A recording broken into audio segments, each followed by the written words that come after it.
ಆಲಯದ ಪ್ರಾಂಗಣದಲ್ಲಿ ನವಗ್ರಹ ಮಂದಿರವಿದ್ದು ದೇವಸ್ಥಾನದ ಎದುರು ಸುಮಾರು 30 ಅಡಿಗಳಷ್ಟು ಎತ್ತರದ ಕಲ್ಲಿನ ಗರುಡಗಂಬವಿದೆ.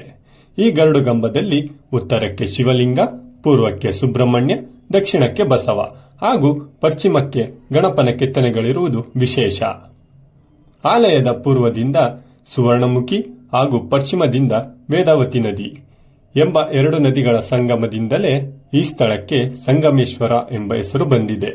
ಈ ಸ್ಥಳ ಇಷ್ಟಕ್ಕೆ ಮಾತ್ರ ಸೀಮಿತವಾಗದೆ ನಾಗರಕಲ್ಲುಗಳ ಪ್ರತಿಷ್ಠಾಪನೆಯನ್ನು ಕೂಡ ನಾವಿಲ್ಲಿ ನೋಡಬಹುದು. ಈ ಜಾಗದಲ್ಲಿ ನನಗೆ ನನ್ನ ಬಾಲ್ಯದ ನೆನಪು ತರಿಸಿದ್ದು ಇಲ್ಲಿದೆ ನೋಡಿ, ಈ ಹಣ್ಣು. ಸ್ನೇಹಿತರೆ, ಈ ಹಣ್ಣನ್ನ ಬಾಲ್ಯದಲ್ಲಿ ನೀವೇನಾದ್ರೂ ತಿಂದಿರೋ ನೆನಪು ನಿಮಗಿದ್ರೆ ಕಮೆಂಟ್ ಸೆಕ್ಷನ್ ಅಲ್ಲಿ ಎಸ್ ಅಂತ ಟೈಪ್ ಮಾಡಿ. ಈ ಸ್ಥಳದ ಮತ್ತಷ್ಟು ವಿಶೇಷ ಮಾಹಿತಿನ ಮುಂದಿನ ವ್ಲಾಗ್ನಲ್ಲಿ ತಿಳಿಸ್ಕೊಡ್ತೀನಿ.